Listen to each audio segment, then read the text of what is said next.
Are all of these events that are happening all over the world signs of the end times?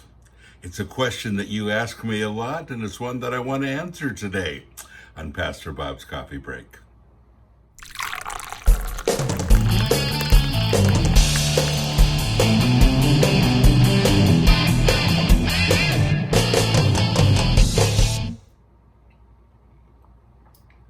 I am a victor, not a victim. It's a great mug, isn't it? And that is our poster for the month. And you can get that poster plus all the others and our wonderful coffee. Let me just say, if you're not drinking Headbangers Brew, what? Get you some of that stuff. Headbangers Brew and ground and whole bean and soon to be a few other things. We'll tell you as we go. So folks, this is important that we understand what end times means and we understand what our responsibility is. And here's the question for today. Dear Pastor Bob, what are your thoughts about what is going on in our world these days? It seems like you can look at Revelations and then outside your window and watch it literally unfold right before your eyes. I know you said you don't believe that we're in the last days quite yet, but is it possible this could be the precursor to it all? It's a great question. But I have some questions for you as well. And let's get started with this. So let me preface by saying that I have lived a lot of years, 68 almost, and I have watched people present this question with world events all of my life. I remember sitting in a theater in Denver, Colorado with, I can't remember who was there, Tom Stipe, that's who it was. He was the first youth pastor of Calvary Chapel. And he's the guy that started Maranatha Music many years ago. And we went to see the late, great Planet Earth.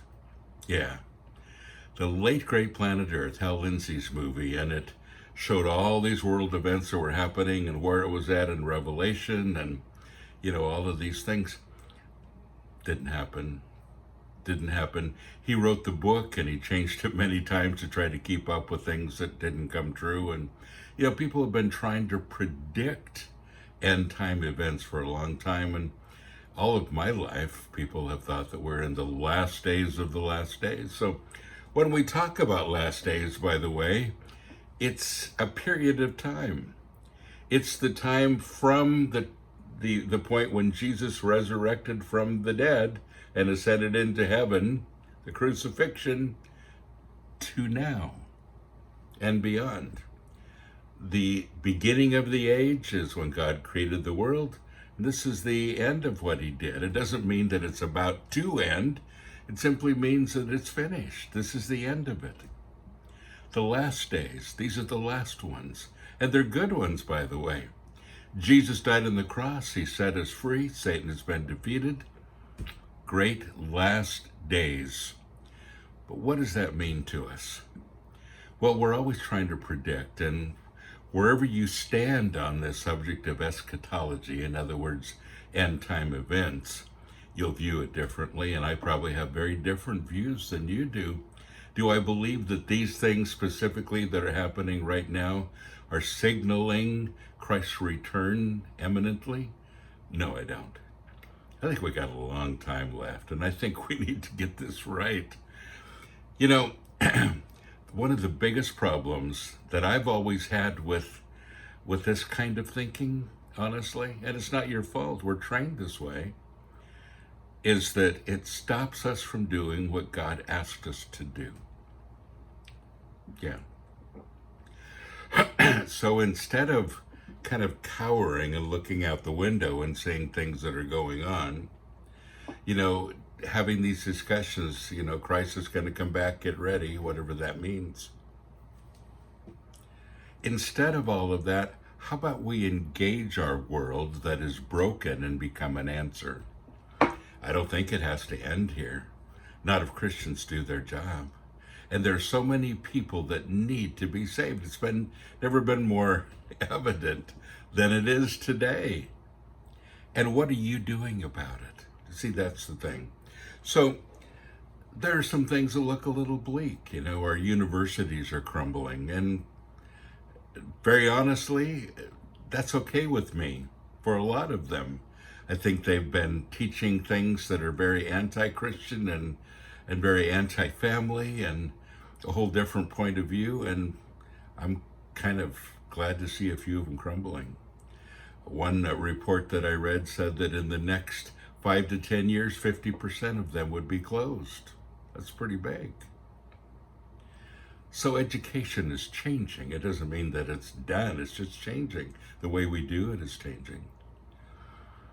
And we see people that are confused and hurt and frustrated and trying to grab a hold of something to believe in it. I don't blame them because we're not giving it to them, and we need to. So what is your responsibility during this time? What is mine? Well, one is education.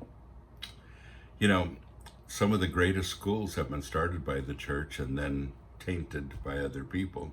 We need to start again. I'm ready for that, by the way. And I'm going to be announcing some things very, very soon about that because I want to be involved in the same thing. It's been a few years now since Intense Studies has gone on, and we had people in classes all week long and learning and studying, and Sanctuary Bible School. We're going to do it again. Engaging the world. I want to engage the world like I never have before. I have some huge plans.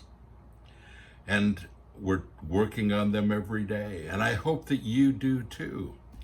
Because you see, this is not a time for us to be a spectator. This is a time for us to be involved. And if you sit back and you see the things that are going on and you say, wow, look at all the horrible things that they're doing to us. Look at how they're attacking Christianity. Then you're part of the problem. Because you see, I'm a victor, not a victim. With Christ, I have victory. I'm not a victim of any of this that's going on. In fact, I have the answer to it, and so do you. So this is massively important. But folks, we have been given a mandate. We have been given a responsibility, and it's as simple as this. I am blessed to be a blessing. It's as simple as this. If you haven't downloaded this, please do, right here. All of our posters are free. Just download them, frame them. But I am blessed to be a blessing. What does that mean? It means that I have what it takes to be a blessing because I have been blessed with so many riches in Christ Jesus. And because of that, I have in my possession a blessing for people who need it. What is that blessing? Freedom in Jesus Christ. A new creation that anyone can become if they simply make Christ the Lord of their life. And I have this opportunity for folks for transformation. The old is gone, the new has come, to be a new creation in Jesus Christ. We have never seen the world more desperate than we do right now for this to happen. Folks, Christ is still the answer. The church is not. The church as we know it, the institutional church, is not. The biblical church is. The building mentality, spectator sport, is not the answer. It hasn't done it.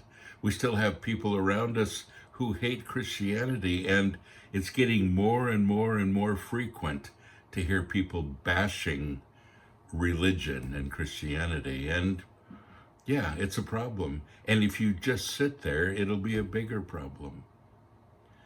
So how do you fight this? Well, you don't. You bless people with it. One by one. You bless people with it. You talk to somebody and present who Christ is and what he can do in their lives. You begin to show them your life and how God has changed you. And as you do this, folks, as you begin to be Christ's ambassadors here on earth, I guarantee you things will change.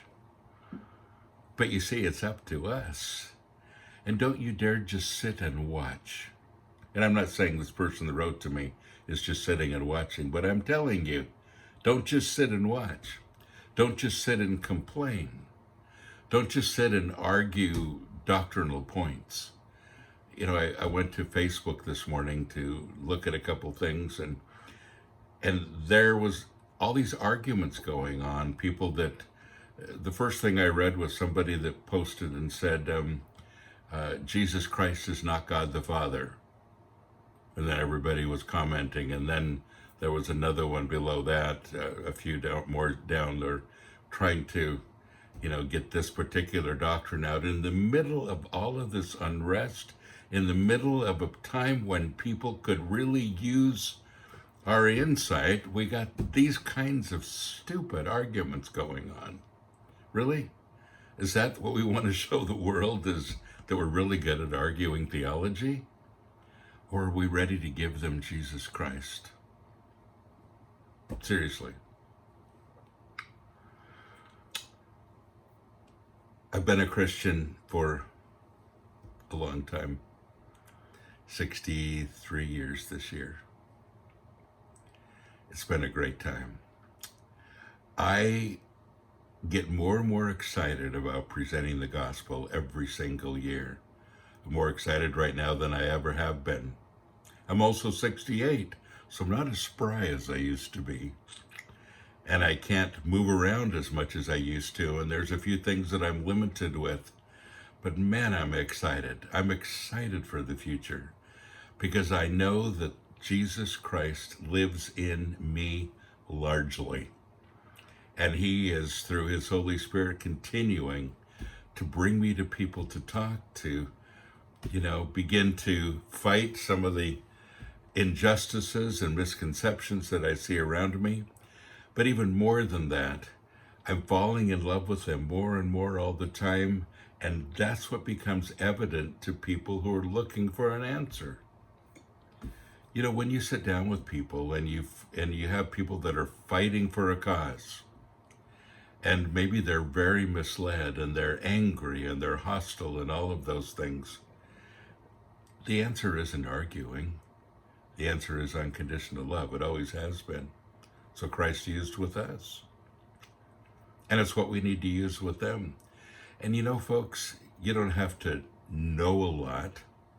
You don't have to be the authority on things that are going on around us, or even a Bible scholar.